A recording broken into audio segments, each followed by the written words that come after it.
musulmandардын абийирин ачуу, айыбын өзара башкаларга жайуу, кайталоо туура эмес иш экендиги тууралуу тема алып келип атат. Пайгамбарыбыз да көп хадисте бул тууралуу айткан. Себеби өтө маанилүү маселе. Ынтымакты ыдырата турган нерсе, ынтымакты жок кыла турган нерсе мына ушул. Башка бирөөлөрдүн айыбын башкаларга барып жеткирүү. Бул ката иш, жакшы нерсе эмес. Улуу алымдардын бирисине бирөө келип айткан экен, паланча сизди ушинтип ушактады, ушинтип айтты деген экен. Анан ал алым киши айтыптыр, ал мага карап бир жаан огун аткан экен, жетпей калыптыр, сен алып келип сайып койдуң, Алла ыраазы болсун депчи. Ошого кээ бир сөздөр бар, айтылып ушу угулбай эле калса жакшы. Сурабай деле коюш.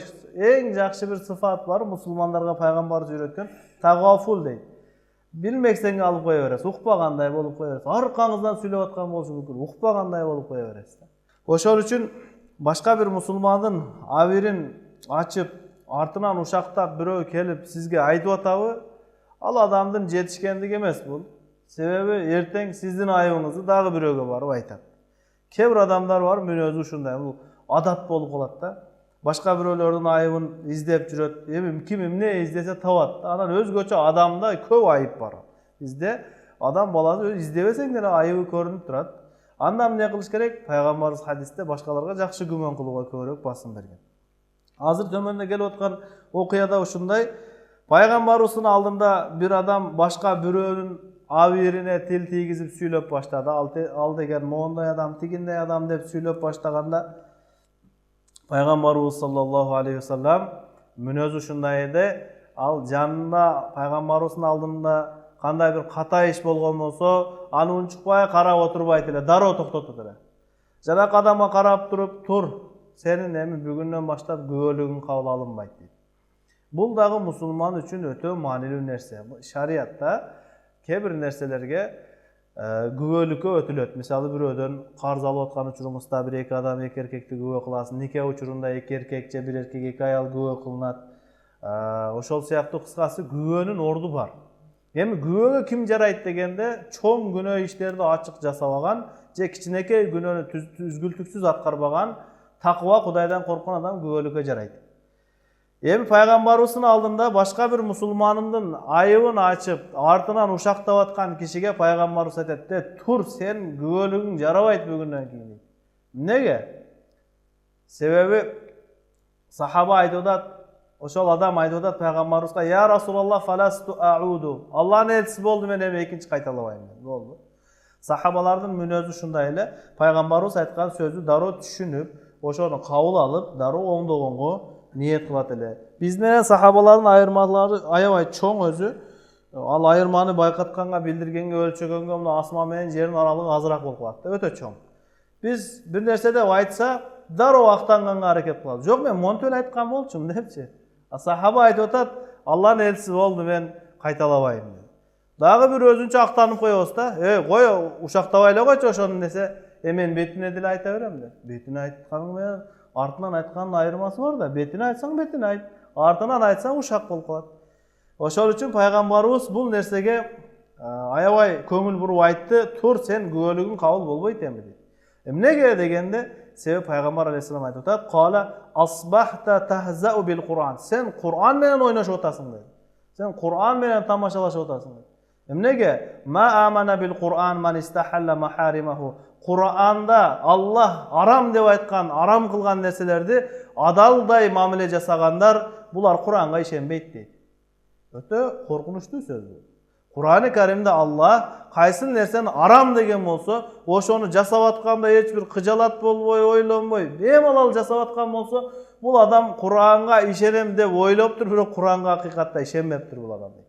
Ошол үчүн Кур'ан Алланын сөзү бизди бактылуулукка багыттайбы? Демек, ошого ишенгенибиз, ага ээрчигенибиз болуп эсептелет. Андан кийин дагы бир окуя: "Ма вaqa'a bayna Khalid wa Sa'd radhiyallahu anhuma fi zalika."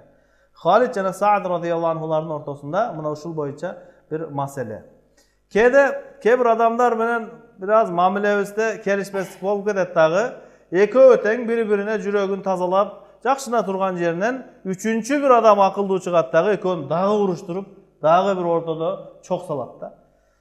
Ошондой адамдардын бирisi бул эки адамга дагы ушул аракетти жасаганга bir kol urup gördü. Ahraca Abu Nuaym fil hilyeti an Tariq ibn Şihabin qala kana bayna Halid ve Sa'd radıyallahu anhuma kalamun. Halid jana Sa'd radıyallahu anhunun ortasında biraz söz ötken ele. Hem erkeklerin arasında ança-munça bolup turat. Söz menen ança-munça kelişpeslik bolup turat. Biroq jürekleri bir-birine muhabbatga tolup turgan sahabalar bolgan. Fazahaba rajulun yaqa'u fi Halidin inda Sa'din. Anan bir adam bardı dağı Halid radıyallahu anh turalı Sa'd radıyallahu anh'a bir-eki ayıp kemçiliklerdi aytıp başladı. Özü şu Halid uşunday adam da, uşunday. Biz ya birөө менен келишпей кетсең ортодон бирөө чыга калат го. Сага аябай жакшы адам, жакшылык каалаган кишидей болуп, өзү ал ушундай адам да депчи. Бул адам жакшылык кылам деп ойлоп, бирок өтө бир чоң зыянга алып барып атат. Айтат, Халид деген ушундай адамды өзү тигиндей да, мындай деп баштаганда, ыйманга жүрөк толгон сахабанын сөзүн караңыз, мах деп, токтот dedi. Мындай сөзүңдү токтот. Инна ма байнана лам яблуг динана. Биздин Халид экөөбүздүн ортобуздагы мамилебиз динибизге чейин жеткен жок dedi. Сен аны мага жамандап келбей эле кой. Биз экөөбүз өз ара четишип ала беребиз. Сен мага аны жамандап, ушактап, диниме зыян алып келбей кой, сүйлөбөй эле койчу dedi. Бул дагы бир тепкич жогору акылдуулуктун белгиси да. Бирөө келип айтса сизге, баланча сен ушинтип айтты, ушинтип ушактады деп башка бирөөнү жамандаса, ишенип албаң да ошогочу. Чындап элеби? Ушинтип айтты мени. Деп анын кылган иш аракетин баягы күйгүзө албай аткан отуна үйлөп жардам бербеңиз ага. Көңүл бурбай коюңуз андай адамга. Ал кээ бир адамдар мүнөз ушундай, бирөөнүн бирдеке деген сөзүн угуп калса, бир сөз укса, аркасына 3 сөздү коюп, 4 кылып сиз келип сизге айтып берет. Неге айтат, өзү деле билбейт аны. Айтса ага сиз ишенип алдыңыз. Ушинтип айтты мени. Чындап эле мен аны жакшы эле адам деп ойлоп турмун. Ишенбеңиз, жок. Макул. Биз экөөбүз чечишип алабыз. Сиз башыңызды ортпай кое бериңиз. Эмне кыласыз? Кыжалат болуп, кыйналып. Анча-мынча кээ бир сөздөр бар, укпай койсок деле боло бере турганчы. Себеби бул дүйнөдө өсүп өнүгүш үчүн анча-мынча комментарияларга да көңүл бурбай эле коюш керек болот да. Эгер туура жолдо кетип аткан болсоңуздар, анан ката жолдо кетип атса, бирөөнүн айтканын укпай койгон бул жакшы эмес. Bir жолу bir kitapta жазып атат, үлгү катары жаныбарлардын окуясы көп айтылат да, бакалар жарыш кылып туруп бир дөңсөөгө чыгабыз деп.